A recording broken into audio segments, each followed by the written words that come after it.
ہاشم مبین کے گھر میں اسے یہ ساری احتیاطیں نہیں کرنی پڑتی تھیں، مگر وہاں سے نکل کر اسے سب کچھ سیکھنا پڑا تھا۔ سعیدہ اماں کی گمشدگی کے دوران وہ آفس میں تھی۔ 4 بجے کے قریب جب وہ گھر آئی تو گھر کو تالا لگا ہوا تھا۔ اس کے پاس اس تالے کی دوسری چابی تھی، کیونکہ اس سے پہلے بھی سعیدہ اماں کئی بار ادھر ادھر چلی جایا کرتی تھیں۔ اسے تشویش نہیں ہوئی، لیکن جب مغرب کی اذان ہونے لگی تو وہ پہلی بار فکر مند ہوئی، کیونکہ وہ شام کو بتائے بغیر کبھی غائب نہیں ہوئی تھیں۔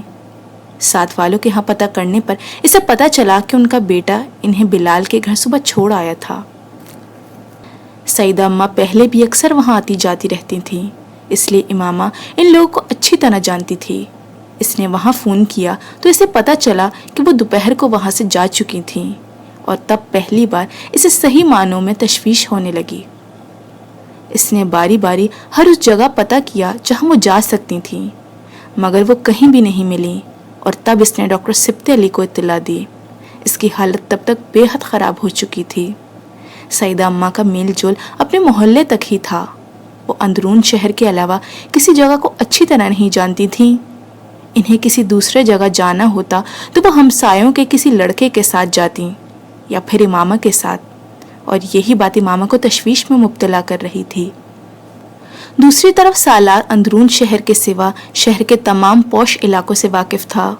اگر اسے اندرون شہر کے بارے میں تھوڑی بہت معلومات بھی ہوتی، تب بھی وہ سعیدہ اماں کے ادھورے پتے کے باوجود کسی نہ کسی طرح ان کو گھر پہنچا دیتا۔ ڈاکٹر سبط علی نے رات گئے سے سعیدہ اماں کی خیریت سے اپنے کسی جاننے والے کے پاس ہونے کی اطلاع دی، اور امامہ کی جیسے جان میں جان آئی۔ مزید 1 گھنٹے بعد دروازے کی بیل بجی تھی، اور اس نے تقریباً بھاگتے ہوئے جا کر دروازہ کھولا۔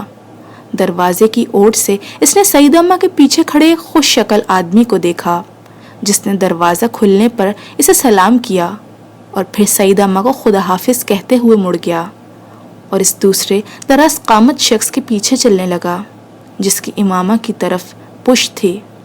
امامہ نے اس پر غور نہیں کیا، وہ تو بے اختیار سعیدہ اماں سے لپٹ گئی تھی۔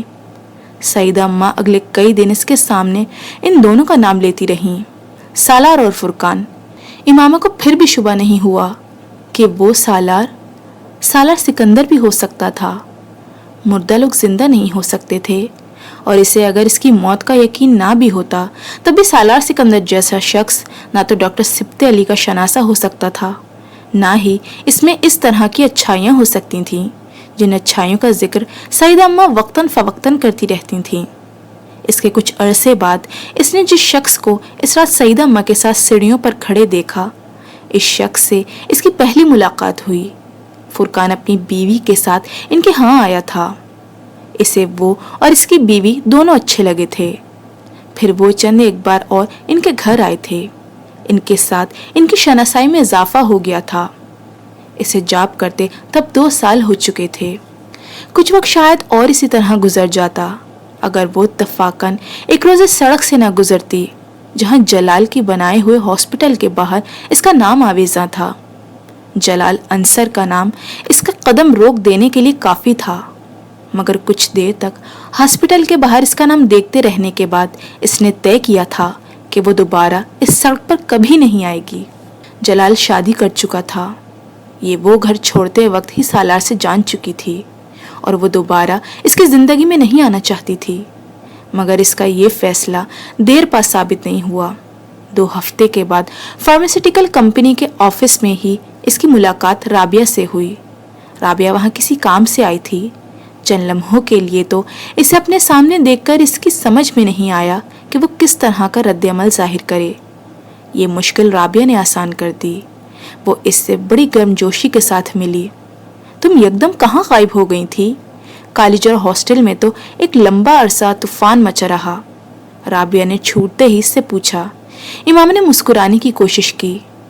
میں بس گھر سے چلی گئی تھی۔ کیوں گئی تھی تم تو جانتی ہوگی، امامہ نے مختصراً کہا۔ ہاں مجھے کچھ اندازہ تو تھا ہی، مگر میں نے کسی سے ذکر نہیں کیا۔ ویسے ہم لوگوں کی بڑی کم بختی آئی، میری، جویریہ، زینب، سب کی۔ پولیس تک نے پوچھ گچھ کی ہم سے۔ ہمیں تو کچھ پتہ ہی نہیں تھا تمہارے بارے میں، مگر ہاسٹل اور کالج میں بہت ساری باتیں پھیل گئی تھیں تمہارے بارے میں۔ رابعہ اس کے سامنے والی کرسی پر بیٹھی مسلسل بولے جا رہی تھی۔ تم اکیلی ہی گئی تھی؟ اس نے بات کرتے کرتے اچانک پوچھا۔ ہاں، امامہ انٹر کام پر چائے کا کہتے ہوئے بولی۔ مگر گئی کہاں تھی؟ کہیں نہیں، یہیں لاہور میں تھی۔ تم بتاؤ، تم کیا کر رہی ہو آج کل؟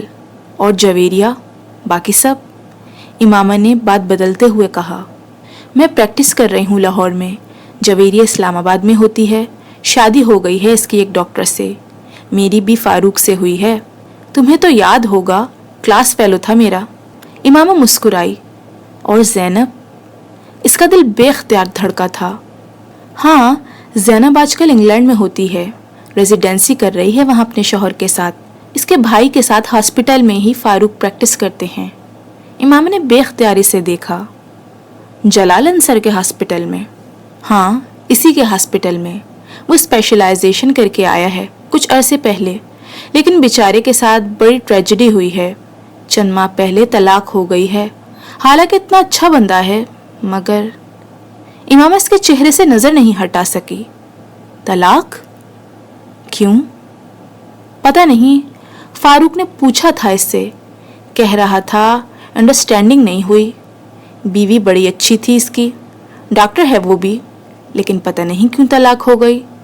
ہم لوگ کا تو خاصا آنا جانا تھا ان کے گھر میں، ہمیں کبھی بھی اندازہ نہیں ہوا کہ ایسا کوئی مسئلہ ہے دونوں کے درمیان۔ ایک بیٹا ہے 3 سال کا، وہ جلال کے پاس ہی ہے، اس کی بیوی واپس امریکہ چلی گئی ہے۔ رابعہ لاپرواہی سے تمام تفصیلات بتا رہی تھی۔ تم اپنے بارے میں بتاؤ، یہ تو میں جان گئی ہوں کہ یہاں جاب کر رہی ہو، مگر اسٹڈیز تو تم نے مکمل نہیں کی۔ MSc کیا ہے کیمسٹری میں۔ اور شادی وغیرہ؟ وہ ابھی نہیں۔ پیرنٹس کے ساتھ تمہارا جھگڑا ختم ہوا یا نہیں؟ امامہ نے حیرت سے اس کو دیکھا۔ نہیں۔ پھر اس نے مدھم آواز میں کہا۔ وہ کچھ دیر اس کے پاس بیٹھی رہی، پھر چلی گئی۔ امامہ باقی سارا وقت آفس میں ڈسٹرب رہی۔ اس نے جلال انصر کو کبھی بھلایا نہیں تھا، وہ اسے بھلا ہی نہیں سکتی تھی۔ اس نے صرف اپنی زندگی سے اس کو الگ کیا تھا، مگر وہاں بیٹھے ہوئے اس دن اسے احساس ہوا کہ یہ بھی خوش گمانی یا خود فریبی کے سوا کچھ نہیں تھا۔ وہ جلال انصر کو اپنی زندگی سے الگ بھی نہیں کر سکتی تھی، وہ صرف اس کی زندگی میں داخل ہو کر اسے کسی پریشانی سے دوچار کرنا چاہتی تھی، نہ ہی اس کی ازدواجی زندگی کو خراب کرنا چاہتی تھی۔ لیکن یہ جاننے کے بعد کہ اس کی ازدواجی زندگی پہلے ہی ناکام ہو چکی ہے اور وہ ایک بار پھر اکیلا تھا، اسے یاد آیا 8 سال پہلے وہ کس طرح اس شخص کے حصول کے لیے بچوں کی طرح مچلتی رہی تھی، وہ اسے حاصل نہیں کر سکتی تھی۔ تب بہت سی دیواریں، بہت سی رکاوٹیں تھیں جنہیں وہ پار کر سکتی تھی، نہ جلال انصر کر سکتا تھا، مگر اب بہت وقت گزر چکا تھا۔ ان رکاوٹوں میں سے اب کچھ بھی ان دونوں کے درمیان نہیں تھا۔ اسے اس بات کی کوئی پرواہ نہیں تھی کہ وہ ایک شادی کر چکا تھا یا اس کا ایک بیٹا بھی تھا۔ مجھے اس کے پاس ایک بار پھر جانا چاہیے، شاید وہ اب بھی میرے بارے میں سوچتا ہو، شاید اسے اپنی غلطی کا احساس ہو، امامہ نے سوچا۔ اس نے آخری بار فون پر بات کرتے ہوئے اس سے جو کچھ کہا تھا، امامہ اس کے لیے اس کو معاف کر چکی تھی۔ جلال کی جگہ جو بھی ہوتا وہ یہی کرتا۔ صرف ایک لڑکی کے لیے تو کوئی بھی اتنے رسک نہیں لیتا، اور پھر اس کا کریئر بھی تھا جسے وہ بنانا چاہتا تھا۔ اس کے پیرنٹس کی اس سے کچھ امیدیں تھیں جنہیں وہ ختم نہیں کر سکتا تھا، میری طرح وہ بھی مجبور تھا۔ بہت سال پہلے کہے گئے اس کے جملوں کی بازگشت نے بھی اسے دل برداشتہ یا اپنے فیصلے پر دوبارہ غور کرنے پر مجبور نہیں کیا تھا۔ مجھے اس کے پاس جانا چاہیے، ہو سکتا ہے یہ موقع مجھے اللہ نہیں دیا ہو سکتا ہے اللہ نے میری دعاؤں کو اب قبول کر لیا ہو سکتا ہے اللہ کو مجھ پر اب رحم آ گیا ہو، وہ بار بار سوچتی رہی۔ ورنہ اس طرح اچانک رابعہ میرے سامنے کیوں آ جاتی؟ مجھے کیوں یہ پتہ چلتا کہ اس کی بیوی سے علیحدگی ہو چکی ہے؟ ہو سکتا ہے اب میں اس کے سامنے جاؤں تو… وہ فیصلہ کر چکی تھی، وہ جلال انصر کے پاس دوبارہ جانا چاہتی تھی۔ میں ڈاکٹر جلال انصر سے ملنا چاہتی ہوں، امامہ نے ریسیپشنسٹ سے کہا۔ اپائنٹمنٹ ہے آپ کی؟ اس نے پوچھا۔ نہیں، اپائنٹمنٹ تو نہیں ہے۔ پھر تو وہ آپ سے نہیں مل سکیں گے، اپائنٹمنٹ کے بغیر وہ کسی پیشنٹ کو نہیں دیکھتے۔ اس نے بڑے پروفیشنل انداز میں کہا۔ میں پیشنٹ نہیں ہوں، ان کی دوست ہوں، امامہ نے کاؤنٹر پر ہاتھ رکھتے ہوئے مدھم آواز میں کہا۔ ڈاکٹر صاحب جانتے ہیں کہ آپ اس وقت ان سے ملنے آئیں گی؟ ریسیپشنسٹ نے اسے غور سے دیکھتے ہوئے کہا۔ نہیں، اس نے چند لمحوں کی خاموشی کے بعد کہا۔ 1 منٹ میں ان سے پوچھتی ہوں، اس نے ریسیور اٹھاتے ہوئے کہا۔ آپ کا نام؟ وہ ریسیپشنسٹ کا چہرہ دیکھنے لگی۔ آپ کا نام کیا ہے؟ اس نے اپنا سوال دہرایا۔ امامہ ہاشم۔ اسے یاد نہیں اس نے کتنے سالوں بعد اپنا نام لیا تھا۔ سر، کوئی خاتون آپ سے ملنا چاہتی ہیں، وہ کہہ رہی ہیں کہ آپ کی دوست ہیں۔ امامہ ہاشم نام ہے ان کا۔ وہ دوسری طرف سے جلال کی گفتگو سنتی رہی۔ Okay sir. پھر اس نے ریسیور رکھ دیا۔ آپ اندر چلی جائیں، ریسیپشنسٹ نے مسکراتے ہوئے اس سے کہا۔ وہ سر ہلاتے ہوئے دروازہ کھول کر اندر چلی گئی۔ جلال انصر کا ایک مریض باہر نکل رہا تھا۔ وہ خود اپنی میز کے پیچھے کھڑا تھا۔ امامہ نے اس کے چہرے پر حیرت دیکھی تھی۔ وہ اپنے دھڑکتے دل کی آواز باہر تک سن سکتی تھی۔ اس نے جلال انصر کو 8 سال اور کتنے ماہ بعد دیکھا تھا۔ امامہ نے یاد کرنے کی کوشش کی، اسے یاد نہیں آیا۔ واٹ اے پلیزنٹ سرپرائز امامہ، جلال انصر نے آگے بڑھ کر اس کی طرف آتے ہوئے کہا۔ مجھے یقین نہیں آ رہا، تم کیسی ہو؟ میں ٹھیک ہوں، آپ کیسے ہیں؟ وہ اس کے چہرے سے نظریں ہٹائے بغیر بولی۔ پچھلے 8 سال سے چہرہ ہر وقت اس کے ساتھ رہا تھا، اور یہ آواز بھی۔ میں بالکل ٹھیک ہوں، آؤ بیٹھو۔ اس نے اپنی ٹیبل کے سامنے پڑی ہوئی کرسی کی طرف اشارہ کرتے ہوئے کہا۔ وہ خود ٹیبل کی دوسری جانب اپنی کرسی کی طرف بیٹھ گیا۔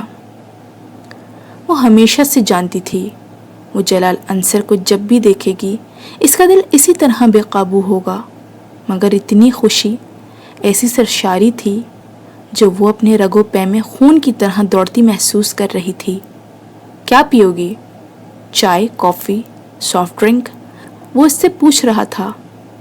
جو آپ چاہیں۔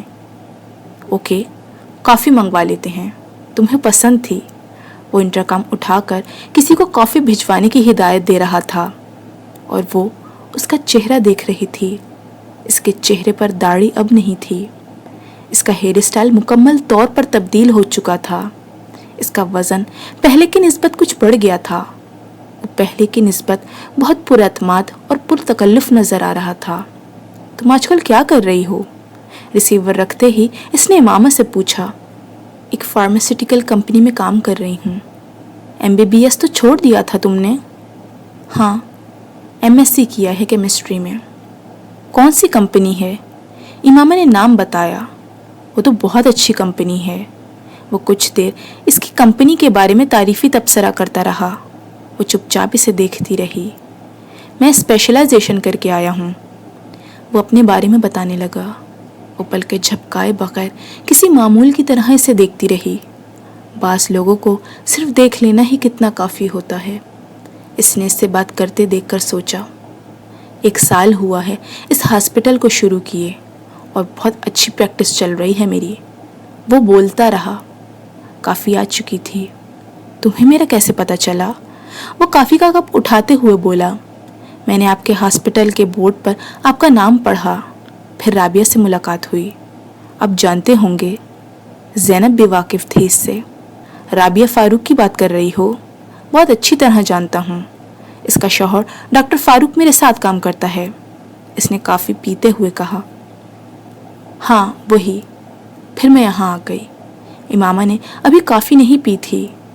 کافی بہت گرم تھی، اور وہ بہت گرم چیزیں نہیں پیتی تھی۔ اس نے کسی زمانے میں میز کی دوسری جانب بیٹھے ہوئے شخص کو آئیڈیلائز کیا تھا۔ اس کا خیال تھا کہ اس میں ہر خوبی تھی، ہر وہ خوبی جو ایک مکمل مرد میں ہونی چاہیے، ہر وہ خوبی جو اپنے شوہر میں دیکھنا چاہتی تھی۔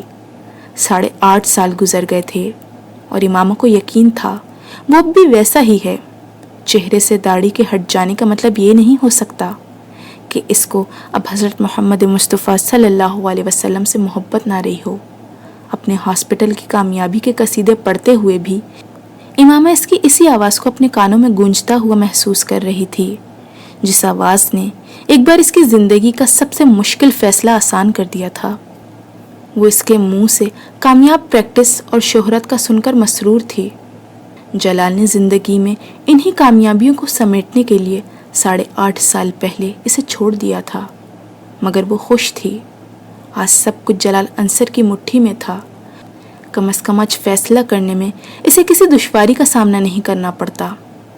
تم نے شادی کر لی؟ بات کرتے کرتے اس نے اچانک پوچھا۔ نہیں، امامہ نے مدھم آواز میں جواب دیا۔ تو پھر تم کہاں رہتی ہو؟ کیا اپنے پیرنٹس کے پاس ہو؟ جلال اس پر سنجیدہ تھا۔ نہیں۔ پھر؟ اکیلی رہتی ہوں، پیرنٹس کے پاس کیسے جا سکتی تھی؟ اس نے مدھم آواز میں کہا۔ آپ نے شادی کر لی؟ جلال نے کافی کا ایک گھونٹ لیا۔ ہاں، شادی کر لی، علیحدگی بھی ہو گئی۔ 3 سال کا بیٹا ہے میرا، میرے پاس ہی ہوتا ہے۔ جلال نے بے تاثر لہجے میں کہا۔ آئی ایم سوری، امامہ نے اظہار افسوس کیا۔ نہیں، ایسی کوئی بات نہیں ہے، اچھا ہوا یہ شادی ختم ہو گئی۔ It was not a marriage, it was a mess. Jalal نے کافی کا کپ ٹیبل پر رکھتے ہوئے کہا۔ کچھ دیر کمرے میں خاموشی رہی، پھر اس خاموشی کو امامہ نے توڑا۔ بہت سال پہلے ایک بار میں نے آپ کو پروپوز کیا تھا جلال۔ جلال اسے دیکھنے لگا۔ پھر میں نے آپ سے شادی کے لیے ریکویسٹ کی تھی، آپ اس وقت مجھ سے شادی نہیں کر سکے۔ کیا میں یہ ریکویسٹ آپ سے دوبارہ کر سکتی ہوں؟ اس نے جلال انصر کے چہرے کا رنگ بدلتے دیکھا۔ اب تو حالات بدل چکے ہیں، آپ کسی پر ڈیپینڈنٹ نہیں ہیں، نہ ہی میرے پیرنٹس کے کسی رد عمل کا آپ کو اندیشہ ہوگا، نہ ہی آپ کے پیرنٹس اعتراض کریں گے۔ اب تو آپ مجھ سے شادی کر سکتے ہیں۔ وہ جلال کا جواب سننے کے لیے رکی۔ وہ بالکل خاموش تھا۔ اس کی خاموشی نے امامہ کے اعصاب کو مزمحل کیا۔ شاید یہ اس لیے خاموش ہے کیونکہ اسے اپنی پہلی شادی یا بیٹے کا خیال ہوگا۔ امامہ نے سوچا، مجھے اسے بتانا چاہیے کہ مجھے اس کی پہلی شادی کی کوئی پرواہ نہیں ہے، نہ ہی اس بات پر اعتراض کہ اس کا ایک بیٹا بھی ہے۔ جلال، مجھے آپ کی شادی پر کوئی اعتراض نہیں ہے۔ جلال نے اس کی بات کاٹ دی۔ امامہ، یہ ممکن نہیں ہے۔ کیوں ممکن نہیں ہے؟ کیا آپ کو مجھ سے محبت نہیں ہے؟ محبت کی بات نہیں ہے امامہ، اب بہت وقت گزر چکا ہے۔ ویسے بھی ایک شادی ناکام ہونے کے بعد میں فوری طور پر دوسری شادی نہیں کرنا چاہتا، میں اپنے کریئر پر دھیان دینا چاہتا ہوں۔ جلال، آپ کو مجھ سے تو کوئی اندیشہ نہیں ہونا چاہیے، میرے ساتھ تو آپ کی شادی ناکام نہیں ہو سکتی۔ پھر بھی میں کوئی رسک نہیں لینا چاہتا۔ جلال نے اس کی بات کاٹ دی۔ میں انتظار کر سکتی ہوں۔ جلال نے گہرا سانس لیا۔ اس کا کوئی فائدہ نہیں ہے امامہ، میں اس پوزیشن میں نہیں ہوں کہ تم سے شادی کر سکوں۔ وہ دم سادھے سے دیکھتی رہی۔ یہ شادی میں نے اپنی مرضی سے کی تھی، دوبارہ میں اپنی مرضی نہیں کرنا چاہتا۔ دوسری شادی میں اپنے پیرنٹس کی مرضی سے کرنا چاہتا ہوں۔ آپ اپنے پیرنٹس کو میرے بارے میں بتا دیں، شاید وہ آپ کو اجازت دے دیں۔ اس نے ڈوبتے ہوئے دل کے ساتھ کہا۔ نہیں بتا سکتا امامہ، دیکھو کچھ حقائق ہیں جن کا سامنا مجھے اور تمہیں بہت حقیقت پسندی کے ساتھ کرنا چاہیے۔ میں اپنے لیے تمہارے جذبات کی قدر کرتا ہوں، اور اس میں کوئی شبہ نہیں کہ کسی زمانے میں بھی تمہارے ساتھ انوالو تھا، یا یہ کہہ لو کہ محبت کرتا تھا۔ میں آج بھی تمہارے لیے دل میں بہت خاص جذبات رکھتا ہوں اور ہمیشہ رکھوں گا، مگر زندگی جذبات کے سہارے نہیں گزاری جا سکتی۔ وہ رکا۔ امامہ کافی کے کپ سے اٹھتے دھوئیں کے پار اس کا چہرہ دیکھتی رہی۔ تم جب 7-8 سال پہلے اپنا گھر چھوڑ رہی تھی تو میں نے تمہیں سمجھایا تھا کہ اس طرح نہ کرو، لیکن تم نے اس معاملے کو اپنی مرضی سے ہینڈل کیا۔ اپنے پیرنٹس کو مجھ سے شادی کے لیے کنونس کرنے کے بجائے تم مجھے مجبور کرتی رہیں کہ میں تم سے چھپ کر شادی کر لوں۔ میں ایسا نہیں کر سکا اور نہ ہی یہ مناسب سمجھا۔ مذہب کی بات اپنی جگہ، مگر مذہب کے ساتھ معاشرہ بھی تو کوئی چیز ہوتا ہے جس میں ہم رہتے ہیں اور جس کی ہمیں پرواہ کرنی چاہیے۔ امامہ کو یقین نہیں آیا، وہ یہ سب اس شخص کے منہ سے سن رہی تھی جو تم تو چلی گئی، مگر تمہارے جانے کے بعد تمہارا اس طرح غائب ہو جانا کتنا بڑا اسکینڈل ثابت ہوا، اس کا تمہیں اندازہ نہیں۔ تمہارے پیرنٹس نے پریس میں یہ خبر نہیں آنے دی، مگر پورے میڈیکل کالج کو تمہارے اس طرح چلے جانے کا پتہ تھا۔ پولیس نے تمہاری بہت ساری فرینڈز اور کلاس فیلو سے تمہارے بارے میں انویسٹیگیشن کی، زینب بھی اس میں شامل تھی۔ خوش قسمتی سے ہم بچ گئے۔ وہ اٹھ کر کھڑا ہوا۔ میں نے اتنے سال محنت کر کے اپنا مقام بنایا ہے، میں اتنا بہادر نہیں ہوں کہ میں تم سے شادی کر کے لوگوں کی چیمگوئیوں کا نشانہ بنوں۔ میرا اٹھنا بیٹھنا ڈاکٹرز کی کمیونٹی میں ہے، اور امامہ ہاشم کی میری بیوی کے طور پر واپسی مجھے اسکینڈلائز کر دے گی۔ تم سے شادی کر کے میں لوگوں سے نظریں نہیں چرانا چاہتا۔ تم اتنے سال کہاں رہی ہو، کیسے رہی ہو، یہ بہت اہم سوالات ہیں۔ میرے پیرنٹس کو تمہاری کسی بات پر یقین نہیں آئے گا، اور مجھے لوگوں کی نظروں میں اپنا یہ مقام برقرار رکھنا ہے۔ تم بہت اچھی ہو، مگر لوگ سمجھتے ہیں کہ تم اچھی لڑکی نہیں ہو، اور میں کسی اسکینڈلائز لڑکی سے شادی نہیں کر سکتا۔ میں برداشت نہیں کر سکتا کہ کوئی یہ کہے کہ میری بیوی کا کردار اچھا نہیں ہے۔ آئی ہوپ تم میری پوزیشن کو سمجھ سکتی ہو۔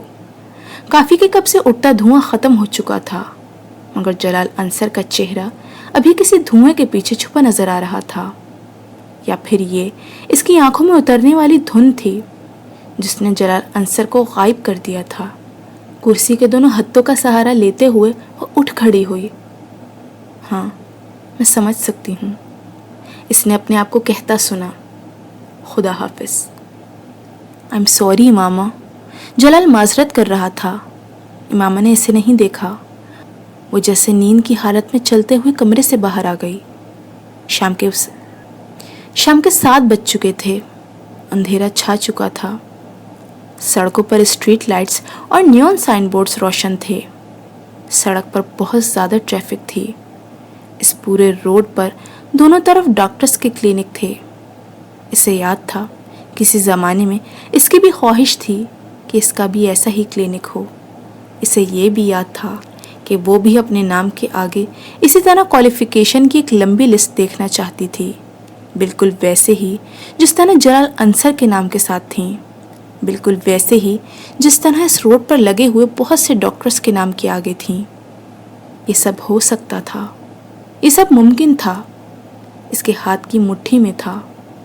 اگر وہ بہت سال پہلے اپنے گھر سے نہ نکلی ہوتی، وہ بہت دیر تک جلال کے ہاسپٹل کے باہر سڑک پر کھڑی خالی ذہنی کی کیفیت میں سڑک پر دوڑتی ٹریفک کو دیکھتی رہی۔ اس کی سمجھ میں نہیں آ رہا تھا کہ وہ یہاں سے کہاں جائے۔ اس نے ایک بار پھر مڑ کر ہاسپٹل کے ماتھے پر جگمگاتے الیکٹرک بورڈ پر ڈاکٹر جلال انصر کا نام دیکھا۔ تم اچھی لڑکی ہو، مگر لوگ تمہیں اچھا نہیں سمجھتے۔ اسے چند منٹ پہلے کہے ہوئے اس کے الفاظ یاد آئے۔ وہاں کھڑے اسے پہلی بار پتہ لگا کہ اس نے اپنی پوری زندگی یک طرفہ محبت میں گزار دی تھی۔ جلال انصر کو اس سے کبھی محبت تھی ہی نہیں، نہ 8.5 سال پہلے، نہ ہی اب۔ اس کو صرف امامہ کی ضرورت نہیں تھی، اس کے ساتھ منسلک باقی چیزوں کی بھی ضرورت تھی۔ اس کا لمبا چوڑا فیملی بیک گراؤنڈ، سوسائٹی میں ان کے خاندان کا نام اور مرتبہ، اس کے خاندان کا اسٹیٹس، اس کے خاندان کے کانٹیکٹس، اس کے خاندان کی دولت، جس کے ساتھ نتھی ہو کر وہ چمبک لگا کر راتوں رات اپر کلاس میں آ جاتا، اور وہ اس خوش فہمی میں مبتلا رہی کہ وہ صرف اس کی محبت میں مبتلا تھا۔ اس کا خیال تھا کہ وہ ایک بار بھی اس کے کردار کے حوالے سے کوئی بات نہیں کرے گا۔ وہ کم از کم یہ یقین ضرور رکھے گا کہ وہ غلط راستے پر نہیں چل سکتی، مگر وہ پھر غلط تھی۔ اس کے نزدیک وہ ایک اسکینڈلائزڈ لڑکی تھی جس کے دفاع میں اپنی فیملی یا دوسرے لوگوں سے کچھ کہنے کے لیے اس کے پاس کوئی لفظ نہیں تھے۔ 8.5 سال پہلے گھر چھوڑتے ہوئے وہ جانتی تھی کہ لوگ اس کے بارے میں بہت کچھ کہیں گے۔ وہ اپنے لیے کانٹوں بھرا راستہ زہر اگلتی زبانیں اور طنز کرتی نظریں چن رہی تھی، مگر یہ اس نے کبھی نہیں سوچا تھا کہ ان لوگوں میں جلال انصر بھی شامل ہوگا۔ زہر اگلتی باتوں میں ایک زبان اس کی بھی ہوگی۔ وہ زندگی میں کم از کم جلال انصر کو اپنے کردار کے اچھا ہونے کے بارے میں کوئی صفائی یا وضاحت نہیں دینا چاہتی تھی۔ وہ اس کو کوئی صفائی دے ہی نہیں سکتی تھی۔ اس کے لفظوں نے 8.5 سال بعد پہلی بار اسے صحیح معنوں میں حقیقت کے تپتے ہوئے صحرا میں پھینک دیا تھا۔ وہ معاشرے کے لیے آؤٹ کاسٹ بن چکی تھی۔ تو امامہ ہاشم، یہ ہے تمہاری اوقات، ایک اسکینڈلائزڈ داغدار لڑکی، اور تم اپنے آپ کو کیا سمجھ بیٹھی تھی؟ وہ فٹ پاتھ پر چلنے لگی، ہر بورڈ، ہر نیون سائن کو پڑھتے ہوئے۔ وہاں لگے ہوئے بہت سے ڈاکٹروں کے نام سے واقف تھی۔ ان میں سے کچھ اس کے کلاس فیلوز تھے، کچھ اس سے جونیئر، کچھ اس سے سینئر، اور وہ خود کہاں کھڑی تھی؟ کہیں بھی نہیں۔ تم دیکھنا امامہ، تم کس طرح ذلیل و خوار ہوگی، تمہیں کچھ بھی نہیں ملے گا، کچھ بھی نہیں۔ اس کے کانوں میں ہاشم مبین کی آواز گونجنے لگی تھی۔ اس نے اپنے گالوں پر سیال مادے کو بہتے محسوس کیا۔ آس پاس موجود روشنیاں اب اس کی آنکھوں کو اور چندیانے لگی تھیں۔ جلال انصر برا آدمی نہیں تھا، بس وہ نہیں تھا جو سمجھ کر وہ اس کی طرف گئی تھی۔ کیسا دھوکہ تھا جو اس نے کھایا تھا، جان بوجھ کر کھلی آنکھوں کے ساتھ۔ وہ بھی ایک مادہ پرست تھا، مکمل مادہ پرست۔ صرف اس کا یہ روپ اس نے پہلی بار دیکھا تھا، اور یہ سب اس کے لیے ناقابل یقین تھا۔ وہ برا آدمی نہیں تھا، اس کی اپنی اخلاقیات تھیں، اور وہ ان کے ساتھ جی رہا تھا۔ امامہ ہاشم کو آج اس نے وہ اخلاقیات بتا دی تھیں۔ اس نے ایسی تضحیک اور تحقیر 8 سالوں میں پہلی بار دیکھی تھی، اور وہ بھی شخص کے ہاتھوں جسے وہ خوبیوں کا مجموعہ سمجھ رہی تھی۔ اور خوبیوں کے اس مجموعے کی نظروں میں وہ کیا تھی؟ گھر سے بھاگی ہوئی ایک اسکینڈلائزڈ لڑکی۔ آنسوؤں کا ایک سیلاب تھا جو اس کی آنکھوں سے امڑ رہا تھا، اور اس میں سب کچھ بہہ رہا تھا، سب کچھ۔ اس نے بے رحمی کے ساتھ آنکھوں کو رگڑا، اپنی چادر کے ساتھ گیلے چہرے کو خشک کرتے ہوئے ایک رکشے کو روک کر اس میں بیٹھ گئی۔ دروازہ سعیدہ اماں نے کھولا تھا۔ وہ سر جھکائے اس طرح اندر داخل ہوئی کہ اس کے چہرے پر ان کی نظر نہ پڑے۔ کہاں تھی تم امامہ؟ رات ہو گئی، میرا تو دل گھبرا رہا تھا۔ 7 والوں کے گھر جانے ہی والی تھی میں کہ کوئی تمہارے آفس جا کر تمہارا پتہ کرے۔ سعیدہ اماں دروازہ بند کر کے تشویش کے عالم میں اس کے پیچھے آئی تھیں۔ کہیں نہیں اماں، بس آفس میں کچھ کام تھا، اس لیے دیر ہو گئی۔ اس نے ان سے چند قدم آگے چلتے ہوئے پیچھے مڑے بغیر ان سے کہا، پہلے تو کبھی تمہارے آفس میں دیر نہیں ہوئی، پھر آج کیا ہو گیا کہ رات ہو گئی؟ آخر آج کیوں اتنی دیر روکا انہوں نے تمہیں؟ سعیدہ اماں کو اب بھی تسلی نہیں ہو رہی تھی۔ اس کے بارے میں کیا کہہ سکتی ہوں؟ آئندہ دیر نہیں ہوگی۔ وہ اسی طرح اپنے کمرے کی طرف جاتے ہوئے بولی، کھانا گرم کر دوں یا تھوڑی دیر بعد کھاؤ گی؟ انہوں نے اس کے پیچھے آتے ہوئے پوچھا۔ نہیں، میں کھانا نہیں کھاؤں گی، میرے سر میں درد ہو رہا ہے، میں کچھ دیر کے لیے سونا چاہتی ہوں۔ اس نے اپنے کمرے میں داخل ہوتے ہوئے کہا۔ درد کیوں ہو رہا ہے؟ کوئی دوائی دے دوں یا چائے بنا دوں؟ سعیدہ اماں کو اور تشویش لاحق ہوئی۔ اماں پلیز مجھے سونے دیں، مجھے کسی چیز کی ضرورت نہیں ہے، اگر ہوگی تو میں آپ سے کہہ دوں گی۔ اس کے سر میں واقعی درد ہو رہا تھا۔ سعیدہ اماں کو شاید اندازہ ہو گیا کہ ان کی تشویش اس وقت سے بے آرام کر رہی ہے۔ ٹھیک ہے، تم سو جاؤ۔ وہ جانے کے لیے پلٹیں۔ اماں نے اپنے کمرے کی لائٹ آن نہیں کی۔ اس نے اسی طرح اندھیرے میں دروازے کو بند کیا اور اپنے بستر پر آ کر لیٹ گئی۔ اپنا کمبل کھینچ کر اس نے سیدھا لیٹتے ہوئے اپنی آنکھوں پر بازو رکھ لیا۔ وہ اس وقت صرف سونا چاہتی تھی۔ وہ کچھ بھی یاد نہیں کرنا چاہتی تھی، نہ جلال انصر سے ہونے والی کچھ دیر پہلے کی گفتگو، نہ ہی کچھ اور۔ وہ رونا بھی نہیں چاہتی تھی، وہ اپنے مستقبل کے بارے میں سوچنا بھی نہیں چاہتی تھی۔ اس کی خواہش پوری ہو گئی تھی۔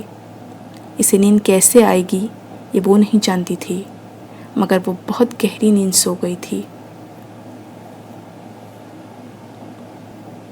وہ اس سے 3 قدم آگے کھڑا تھا، اتنا قریب کہ وہ ہاتھ بڑھاتی تو اس کا کندھا چھو لیتی۔ وہاں ان دونوں کے علاوہ اور کوئی نہیں تھا۔ وہ اس کے کندھے سے اوپر خانہ کعبہ کے کھلتے ہوئے دروازے کو دیکھ رہی تھی۔ وہ نور کے اس سیلاب کو دیکھ رہی تھی جس نے وہاں موجود ہر چیز کو اپنی لپیٹ میں لینا شروع کر دیا تھا۔ وہ خانہ کعبہ کے غلاف پر تحریر آیات کو بآسانی دیکھ سکتی تھی۔ وہ آسمان پر موجود ستاروں کی روشنی کو یکدم بڑھتے محسوس کر سکتی تھی۔ ان میں سے آگے کھڑا شخص تلبیہ پڑھ رہا تھا۔ وہاں گونجنے والی واحد آواز اسی کی آواز تھی، خوش الحان آواز۔ اس نے بے اختیار اپنے آپ کو اس کے پیچھے وہی کلمات دہراتے پایا، اسی طرح جس طرح وہ پڑھ رہا تھا، مگر زیر لب۔ پھر وہ اپنی آواز اس کی آواز میں ملانے لگی، اس کی طرح زیر لب۔ پھر اس کی آواز اور بلند ہونے لگی۔ پھر اس کو احساس ہوا وہ اپنی آواز اس کی آواز کے ساتھ بلند نہیں کر پا رہی تھی۔ اس نے کوشش ترک کر دی۔ وہ اس کی آواز میں آواز ملاتی رہی۔ خانہ کعبہ کا دروازہ کھل چکا تھا۔ اس نے اس شخص کو آگے بڑھ کر دروازے کے پاس جا کر کھڑے ہوتے دیکھا۔ اس نے اسے ہاتھ آسمان کی طرف اٹھاتے دیکھا۔ وہ دعا کر رہا تھا۔ وہ اسے دیکھتی رہی۔ پھر اس نے ہاتھ نیچے کر لیے۔ وہ اب نیچے بیٹھ کر زمین پر سجدہ کر رہا تھا، کعبے کے دروازے کے سامنے۔ وہ اسے دیکھتی رہی۔ اب وہ کھڑا ہو رہا تھا۔ وہ پلٹنے والا تھا۔ وہ اس کا چہرہ دیکھنا چاہتی تھی۔ اس کی آواز شناسہ سی تھی، مگر چہرہ دیکھے بغیر وہ اب مڑ رہا تھا۔ وہ ایک دم ہڑبڑا کر اٹھ بیٹھی۔ کمرے میں تاریکی تھی۔ چند لمحوں کے لیے اسے لگا وہ وہیں ہو، خانہ کعبہ میں۔ پھر جیسے وہ حقیقت میں واپس آ گئی، اس نے اٹھ کر کمرے کی لائٹ جلا دی اور پھر بیڈ پر آ کر دوبارہ بیٹھ گئی۔ اسے خواب پوری جزیات سمیت یاد تھا، یوں جیسے اس نے کوئی فلم دیکھی ہو، مگر اس آدمی کا چہرہ وہ اسے نہیں دیکھ سکی تھی۔ اس کے مڑنے سے پہلے اس کی آنکھ کھل گئی تھی۔ خوش الحان آواز جلال انصر کے سوا کس کی ہو سکتی تھی، اس نے سوچا۔ مگر وہ شخص دراز قد تھا۔ جلال انصر سانولا تھا۔ اس شخص کے احرام سے نکلتے ہوئے کندھے اور بازوؤں کی رنگت صاف تھی، اور اس شخص کی آواز شناسہ تھی۔ وہ یہ پہچان نہیں پا رہی تھی کہ وہ جلال کی آواز تھی یا کسی اور کی۔ خواب بہت عجیب تھا، مگر اس کے سر کا درد غائب ہو چکا تھا اور وہ حیران کن طور پر پرسکون تھی۔ اس نے اٹھ کر کمرے کی لائٹ آن کی۔ وال کلاک 1 بجا رہا تھا۔ امام کو یاد آیا کہ وہ رات کو عشاء کی نماز پڑھے بغیر ہی سو گئی تھی۔ اس نے کپڑے بھی نہیں تبدیل کیے تھے، نہ ہی سونے سے پہلے وضو کیا تھا۔ اس نے کپڑے تبدیل کیے اور اپنے کمرے سے باہر آ گئی۔ سعیدہ اماں کے کمرے میں روشنی نہیں تھی، وہ سو رہی تھیں۔ پورے گھر میں گہری خاموشی چھائی ہوئی تھی۔ صحن میں بلب جل رہا تھا۔ ہلکی ہلکی دھند کی موجودگی بھی بلب کی روشنی میں محسوس کی جا سکتی تھی۔ صحن کی دیواروں کے ساتھ چڑی سبز بیلیں سرخ اینٹوں کی دیواروں کے ساتھ بالکل ساکت تھیں۔ وہ وضو کرنے کے لیے صحن کی دوسری طرف موجود باتھ روم میں جانا چاہتی تھی، مگر صحن میں جانے کے بجائے وہ برآمدے کے ستون کے پاس آ کر بیٹھ گئی۔ اپنے سویٹر کی آستینوں کو اوپر کرتے ہوئے اس نے اپنی شرٹ کی آستینوں کے بٹن کھولتے ہوئے انہیں اوپر فولڈ کر دیا۔ چند لمحوں کے لیے اسے جھرجھری آئی، خون کی بہت زیادہ تھی۔ پھر وہ ان بیلوں کو دیکھنے لگی۔ ایک بار پھر جلال انصر کے ساتھ شام کو ہونے والی ملاقات اسے یاد آ رہی تھی، مگر اس بار اس کی باتوں کی گونج اسے اشک بار نہیں کر رہی تھی۔ دستگیری میری تنہائی کی تو نے ہی تو کی، میں تو مر جاتا اگر ساتھ نہ ہوتا تیرا۔ تابتا تیر کیا ذہن پہ جب ٹوٹتی ہیں، نور ہو جاتا ہے کچھ اور ہویداں تیرا، کچھ نہیں مانگتا شاہوں سے یہ شیدا تیرا، اس کی دولت ہے فقط نقش کفے پا تیرا۔ ایک افسردہ سی مسکراہٹ اس کے ہونٹوں پر نمودار ہوئی۔ گزرے ہوئے پچھلے 8.5 سالوں میں یہ آواز اور یہ الفاظ اس کے ذہن سے کبھی معدوم نہیں ہوئے تھے، اور پھر اسے کچھ دیر پہلے کے خواب میں سنائی دینے والی وہ دوسری آواز یاد آئی، لبیک اللہم لبیک، لبیک لا شریک لک لبیک، ان الحمد والنعمت لک والملک لا شریک لک۔ وہ آواز مانوس اور شناسا تھی، مگر جلال انصر کی آواز کے علاوہ وہ اور کسی آواز سے واقف نہیں تھی۔ آنکھیں بند کر کے اس نے خواب میں دیکھے ہوئے اس منظر کو یاد کرنے کی کوشش کی۔ مقام ملتزم، خانہ کعبہ کا کھلا دروازہ، غلاف کعبہ کی وہ روشن آیات، وہ پرسکون ٹھنڈی معطر رات، خانہ کعبہ کے دروازے سے پھوٹتی ہوئی دودھیا روشنی، اور سجدہ کرتا تلبیہ پڑھتا وہ مرد۔ امامہ نے آنکھیں کھول دیں۔ کچھ دیر تک وہ صحن میں اترتی دھن میں نظر جمائے اس آدمی کے بارے میں سوچتی رہی۔ اس آدمی کے برہنہ کندھے کی پشت پر ہلکے ہلکے بالوں کے زخم کا ایک مندمل شدہ نشان تھا۔ امامہ کو حیرت ہو رہی تھی، خواب کی اس طرح کی جزیات اسے پہلے کبھی یاد نہیں رہی تھیں۔ اس نے زندگی میں پہلی بار خانہ کعبہ کو خواب میں دیکھا تھا، اور وہاں بیٹھے اسے خواہش ہوئی تھی کہ کاش وہ کبھی اسی طرح مسجد نبوی صلی اللہ علیہ وآلہ وسلم میں روضہ رسول صلی اللہ علیہ وسلم کے سامنے کھڑی ہو، اسی طرح مسجد نبوی صلی اللہ علیہ وسلم خالی ہو، وہاں صرف وہ ہو۔ وہ اندازہ نہیں کر سکتی کہ وہ کتنی دیر وہاں اسی طرح بیٹھی رہی۔ وہ اپنے گرد و پیش میں تب لوٹی تھی جب سیدہ اماں تہجد پڑھنے کے لیے وضو کرنے کی خاطر باہر صحن میں نکلی تھیں۔ امامہ کو وہاں اس وقت دیکھ کر وہ حیران ہوئی تھیں۔ تمہارے سر کا درد کیسا ہے؟ اس کے پاس کھڑے ہو کر انہوں نے پوچھا۔ اب تو درد نہیں ہے۔ امامہ نے سر اٹھا کر انہیں دیکھا۔ رات کو کھانا کھائے بغیر ہی سو گئی تھیں؟ وہ اس کے پاس برآمدے کے ٹھنڈے فرش پر بیٹھتے ہوئے بولی۔ وہ خاموش رہی۔ سیدہ اماں ایک گرم اونی شال اوڑھے ہوئی تھیں۔ امامہ نے ان کے کندھے پر اپنا چہرہ ٹکا دیا۔ اس کے سن چہرے کو گرم شال سے ایک عجیب سی آسودگی کا احساس ہوا۔ اب تم شادی کر لو آمنہ، سیدہ اماں نے اس سے کہا۔ وہ اسی طرح گرم شال میں اپنا چہرہ چھپائے رہی۔ سیدہ اماں پہلی بار یہ بات نہیں کہہ رہی تھیں۔ آپ کر دیں۔ وہ ہمیشہ ان کی اس بات پر خاموشی اختیار کر لیتی تھی۔ کیوں؟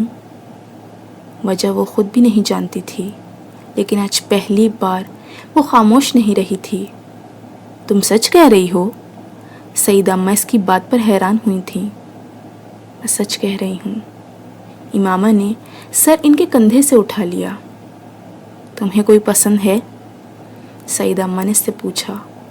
وہ سر جھکائے صحن کے فرش کو دیکھ رہی تھی۔ کوئی مجھے پسند ہے؟ نہیں، مجھے کوئی پسند نہیں ہے۔ سیدہ اماں کو اس کی آواز بھرائی ہوئی لگی۔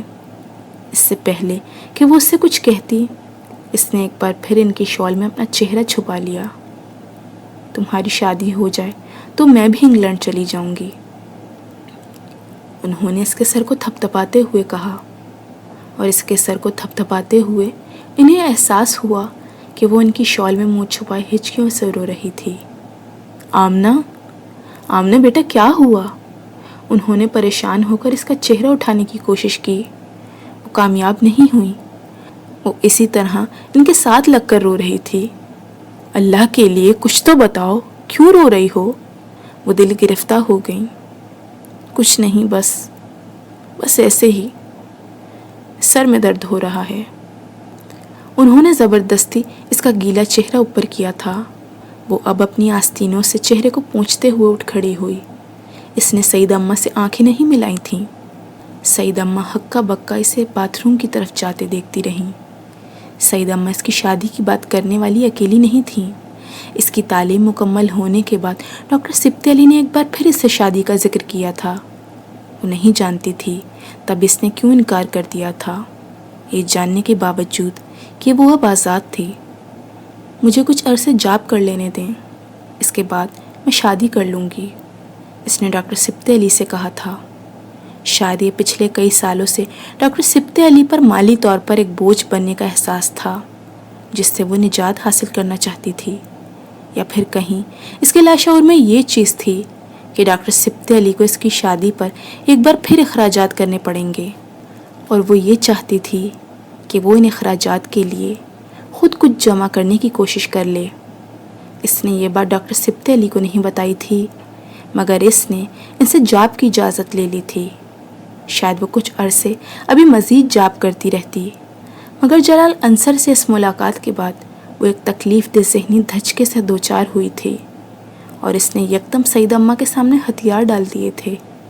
وہ نہیں جانتی تھی سعیدہ اماں نے ڈاکٹر سبط علی سے اس بات کا ذکر کیا یا نہیں، مگر وہ خود ان دنوں مکمل طور پر اس کے لیے رشتے کی تلاش میں سرگرداں تھیں، اور اس کوشش کا نتیجہ فہد کی صورت میں نکلا تھا۔ فہد ایک کمپنی میں اچھے عہدے پر کام کر رہا تھا، اور اس کی شہرت بھی بہت اچھی تھی۔